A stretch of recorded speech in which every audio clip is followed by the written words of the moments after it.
আরজিকর ঘটনার বিরুদ্ধে প্রতিবাদ জানিয়ে রাজ্য বিজেপির নির্দেশ মতো গোটা রাজ্যের সমস্ত ব্লক অফিসগুলোতে আজ ধর্ণা কর্মসূচি পালন করছে বিজেপি নেতৃত্বরা। সে মতো সোনামুখী ব্লক অফিসে সোনামুখী বিধানসভার বিজেপি বিধায়ক দিবাকর ঘরামি নেতৃত্বে বিজেপি কর্মীরা ধর্ণা কর্মসূচি শুরু করেছেন। এদিন বিধায়ক অফিস থেকে তারা একটি মিছিল করে ব্লক অফিসের সামনে আসেন এবং সেইখানে মঞ্চ করে ধর্ণা কর্মসূচি শুরু করেন বিজেপি কর্মী সমর্থকরা। সংবাদ মাধ্যমের মুখোমুখি হয়ে রাজ্য সরকারকে তীব্র কটাক্ষ করেন সোনামুখী বিধানসভার বিজেপি বিধায়ক দিবাকর ঘরামি। আজকে দেখুন ধর্ণা কর্মসূচি একটাই কারণে আমাদের সারা রাজ্যব্যাপী বিভিন্ন কর্মসূচি নেওয়া হয়েছে। আরজি করে আমাদের বোনটিকে যে নৃশংসভাবে ধর্ষণ করে খুন করেছে সেই দোষীদের শাস্তির দাবিতে। তো আজকে আমরা সারা পশ্চিমবাংলার সঙ্গে সঙ্গে সোনামুখী ব্লকেও এই ধরনের ধর্ণা কর্মসূচি আমরা আয়োজন করেছি। সোনামুখী ব্লকে এই ধরনের কর্মসূচি আগে কখনো হয়নি। আজকে এত হাজার হাজার মানুষ এখানে এসে উপস্থিত হয়েছে। বিশেষ করে মাতৃশক্তি যারা মহিলারা তারা স্বতঃস্ফূর্তভাবে উপস্থিত হয়েছেন।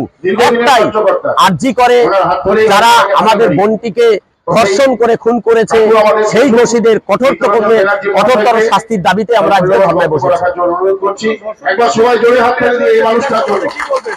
বুঝলাম, দেখুন ধর্ষণ বিরোধী বিল পাশ হয়েছে, সেটা হচ্ছে আরজি করের জন্য নয়। যদি আরেকটা আরজি কর ঘটে তার জন্য, আমরা যে আরজি কর ঘটে গেছে তার জন্য বিচার চাইছি।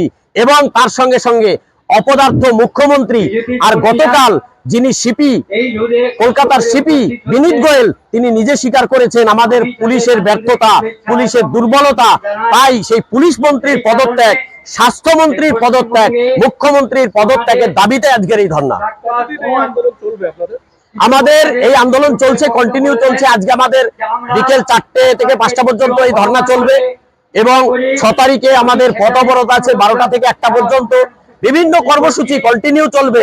আমাদের কথা একটাই, দফা এক, দাবি এক, মমতার পদত্যাগ।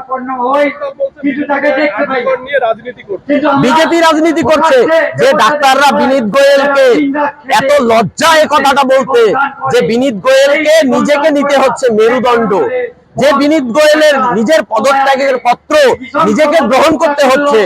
ওখানে কোন পার্টি ছিল? এটাই যদি হয়, সারা পশ্চিম বাংলায় যেভাবে 14ই আগস্ট যাতে মায়েরা নেমে এসেছিল সবাই যদি বিজেপির হয়, তাহলে তো মমতার পালিয়ে যাওয়া উচিত এতদিনে। তৃণমূল বলে তো আর কিছু নেই। বাংলায় জন আন্দোলন শুরু হয়েছে, মানুষের আন্দোলন শুরু হয়েছে, গণ আন্দোলন শুরু হয়েছে, মায়েদের আন্দোলন শুরু হয়েছে। তৃণমূল ভয় পেয়েছে, এর জন্য তৃণমূল ভুল বকছে।